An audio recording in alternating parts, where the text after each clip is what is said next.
Okay, you'll have to bear with my voice today. I sound like crap, I actually feel fine, and I wanted to bring you this video because it's a recap of the American Cup final, an all-American event, and in the final game, we had Fabiano Caruana playing against Levon Aronian.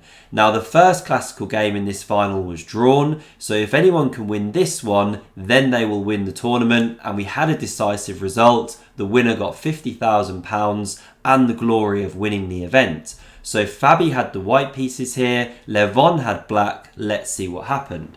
So Fabi kicks off with c4, the English opening. We had knight f6 from Levon, knight c3, pawn e5, so a reverse Sicilian here, knight f3 from Fabi, knight c6 defends the pawn, and now pawn g3 prepares to fianchetto the bishop, and now an interesting move from Levon. So very commonly here you see pawn d5 or bishop b4, but we had knight to d4 here, breaking opening principles by moving the same piece twice.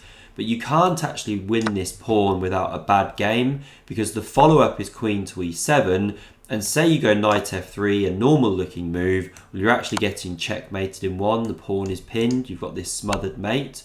So you'd have to bring the knight back to d3, or after pawn f4, pawn d6, then come to d3, and the pieces are just getting misplaced, black's getting an initiative, so it's not what white wants out of the opening. The pawn wasn't taken, Fabi simply developed, Levon captured here, and the bishop recaptured, but Levon's done his homework. He does equalise this position out of the opening. So bishop to c5 now played, pawn to d3, castles from both players, and now a novelty from Levon. More commonly here you see rook to e8 or pawn to h6, but Levon goes pawn a5, he gives the bishop some room, clamps on the b4 break later on, and now bishop to d2 from Fabi, he just tucks that one back around the king here, and pawn c6 from Levon, covering this key d5 square.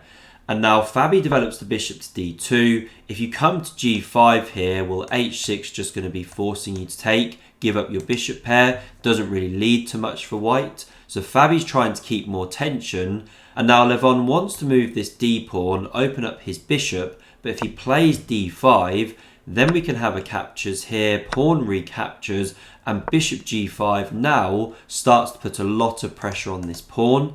I mean, if you kick on like this is a bad pawn structure. You block your own bishop, you give d5 for the knight, and if you defend the pawn like this, well, now white can actually capture, force you to take back with the g-pawn. Again, a better pawn structure for white, not what you want. So we didn't have this move of pawn d5, black instead just goes pawn d6, opens up the bishop, and after pawn a3 from Fabi, a standard move, maybe preparing b4 later, then this bishop came to e6, again very standard development. So both players continue developing. We had queen to c2 here, pawn to h6, and now the knight came to a4, kicks this bishop back, and then Fabi kicks on with pawn to c5. So that one was captured, it brought the knight in, and now this one's hit, so's the b7 pawn. If you retreat that bishop to c8, it's a bit passive here. So this bishop captured, the queen took back, and now Fabi's picked up the bishop pair, yes, but after bishop to d5, Levon's already offering to exchange one of those. If that happened, the position would be very, very equal. So pawn f3 was played, again trying to keep that tension, keep the bishop pair, even if you compromise the scope for the short term. So pawn a4 from Levon, he clamps on the queen side, pawn e4 from Fabi, and now before that bishop moves, knight d7 was played, an excellent move. That knight had no prospects from f6, so it starts swinging round back into the game. The queen dropped to e3 here, and now the bishop came to b3, a wonderful attacking square anchored by the pawn, and pawn f4 from Fabi. So he puts pressure on the centre. When you've got the bishop pair, you want to start opening things up if possible. They're long range pieces. And now here Levon makes a strategic mistake. So he swaps the queens off, but actually he should have played a bit more slowly, say with rook to e8 or maybe pawn c5, an idea we see later in the game to clamp on d4, prepare knight b8, c6, d4 in some lines. But Levon goes queen to b6 here, and after Fabi chops that one off, the the knight recaptures. White just now has a bit of pressure. It's not such an equal endgame as Levon thought.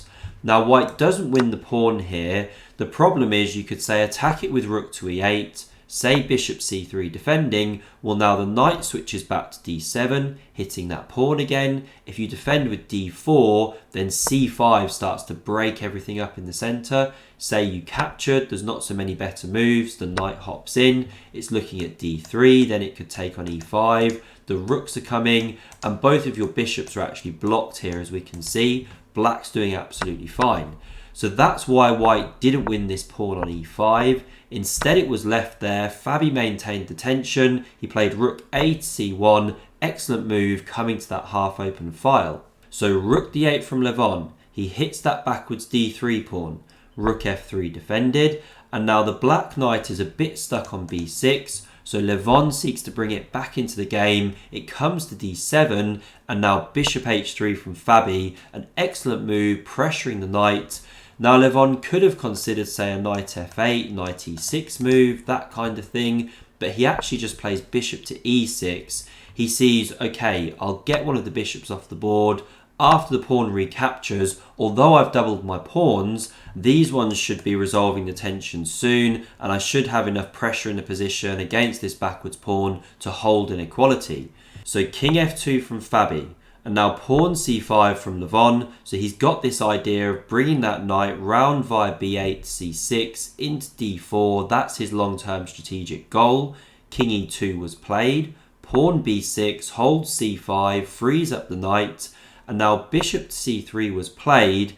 And after rook a to c8, rook f to f1, here Levon should really take on f4. After the pawn recaptures, yes, white has the bigger centre here, the better minor piece, so white still has an edge. But after knight to f6, it's not going to be so easy to prove that edge, and at least you're not a pawn down as black. But what Levon does here is go rook to f8. And now after king e3, rook c7, Fabi really does capture this one on e5, and although that blunts the bishop, Levon's knight manoeuvre just isn't in time now to stop the d4 break.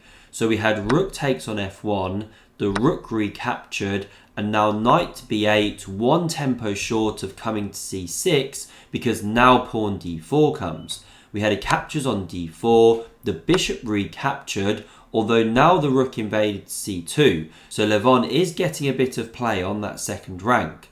And now an excellent move from Fabi. He doesn't move this pawn which is attacked. Instead he goes rook to d1.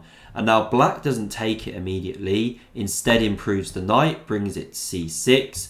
And you don't want to go taking on b6 here, or then black takes on b2, equalises the game. So Fabi instead drops that bishop back, and look at that wonderful square. It's anchored on c3, holds the pawn, dominates the black knight. So now the pawn was taken on h2, and rook d6 from Fabi. He invades to the 6th rank. Really flawless play in this game so far. So the knight came to a5 here, looking to come to c4, fork king and rook. So king f3 was played, sidestepping that one. Now king to f7, holds the e6 pawn, and Fabi picks up here on b6.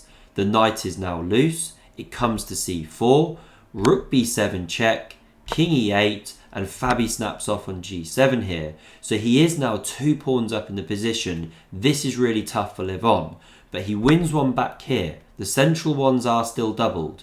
Bishop to b4 now played, the bishop hits a new wonderful diagonal, the king came to d8 here, and now rook e7 attacks that e6 pawn, knight c4 from Levon, so he's desperately looking for some play, looking to take here, but now the rook takes on e6, holds e5, and Levon's last throw of the dice now is to push his h-pawn, try and generate something there. But Fabi's invading here, so bishop d6 played, dominating this black king, pawn h4 from Levon, and now rook g6 came to that g file, rook h3 was tried, pinning this pawn, pressuring here. We had check on g8, king d7, rook g7 check, and after king e8, now the rook swings back over. Fabi actually gives this pawn on g3, but he's hitting the knight on c4. After this takes with check, king f4. Levon really has very little choice but to give up this knight for bishop. If you try rook to c3 here, well then we're going pawn e6. You can't take the bishop or you lose your rook here, and this pawn's now actually boxing in the king. There's all sorts of mating threats, really horrible position for black. So instead we had knight takes on d6, the pawn recaptured, the rook took on a3, but after king f5, rook g3, pawn e5, here Levon actually resigned. Those two connected passes are winning the game. The king's coming to e6 here, creating mating threats, pawn e7 coming. It's game over and Fabi wins the America Cup. So congratulations to him, commiserations to Levon. Thanks very much for watching. Do consider subscribing to the channel if you haven't already. And if you want to see amazing Alireza Firouzja game, who I love to cover on this channel, click here. Thanks for watching. See you soon.